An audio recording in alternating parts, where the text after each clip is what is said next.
Hi guys, good morning. So sa araw na ito, ipapakita ko naman po sa inyo kung paano ako magluto ng papaitan or pinapaitang kambing. Ayan. So ito, malinis na po yung ating lulutuin.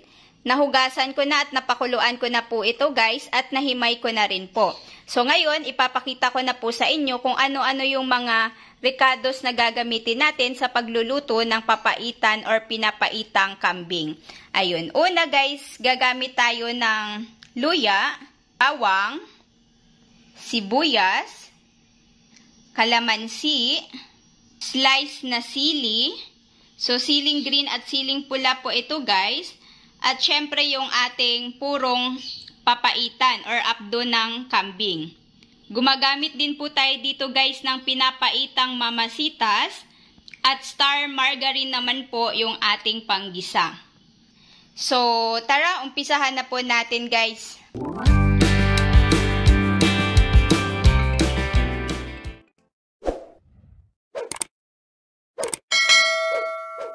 Dahil nga po mainit na yung ating kawali, maglalagay na po tayo ng star margarine.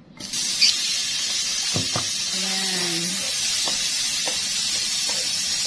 Ang unang ilalagay po natin sa paggigisa ay ang luya. At kapag nag-brown na yung ating luya, isunod naman po nating ilagay yung bawang at sibuyas.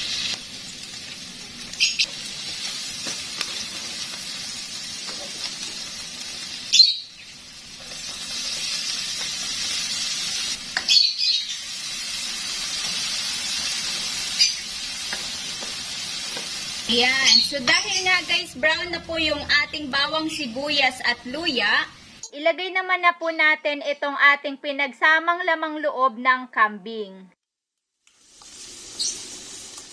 So, habang nga guys, ginigisa natin sa bawang, sibuyas at luya, itong ating pinagsamang lamang loob ng kambing, maglalagay na po tayo ng paminta at asin.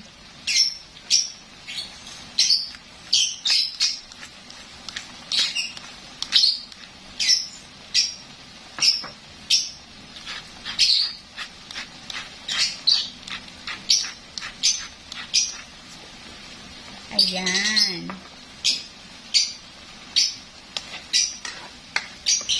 Kung sa tingin natin guys ay nakirog na or nasangkot siya na po yung ating lamang loob ng kambing sa bawang, sibuyas at luya, susunod naman po natin na ilalagay or lalagyan na po natin siya ng tubig para po nang sa ganon ay mapalambot na po natin siya.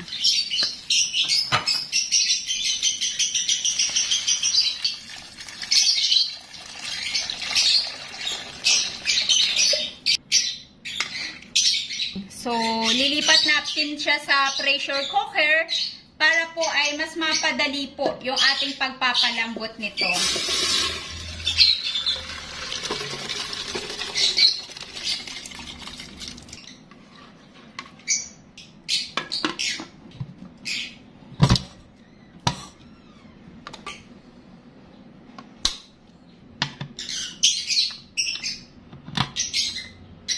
A few moments later. So, ayun na nga guys. After 45 minutes ng ating pagpapalambot doon sa pressure cooker, eto na po siya ngayon. Naisalin ko na po ulit dito sa kawali. At malambot na po siya. So, ang susunod naman na ilalagay po natin, etong mamasitas, pinapaitan na po. So, magtitimpla na po or lalasahan na natin siya. Ayan. Pakunti-kunti lang din guys yung ating ilalagay para yung sakto lang po yung lasa na makuha natin.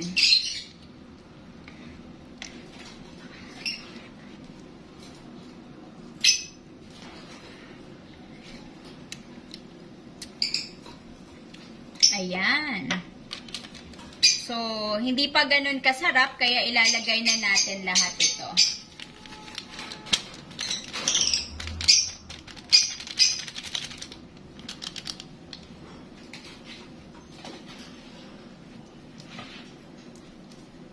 Ayan. So, halu-haluin lang natin, guys. hanggang sa matunaw yung ating pinapaitan powder. At pagkatapos, ilalagay na po natin itong ating napigang kalamansi.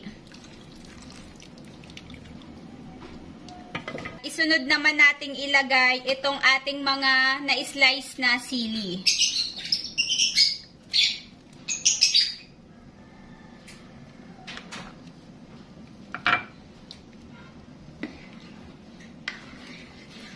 Ayun, mukha nang masarap, guys.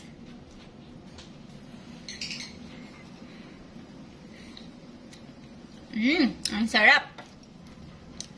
So, itong purong apdo, guys, ay kukuha lang tayo dito ng konting-konti lang, pangdagdag lang doon sa pait na kakailanganin natin sa lasa.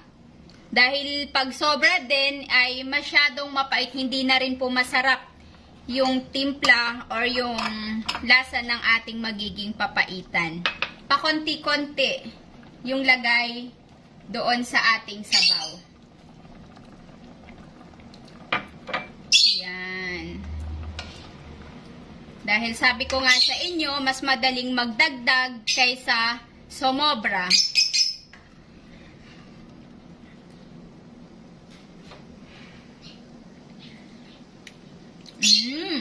Sarap! Ang sarap niya, guys.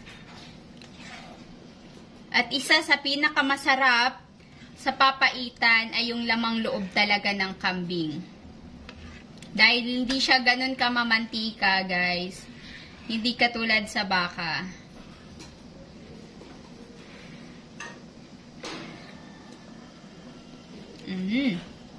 Sarap.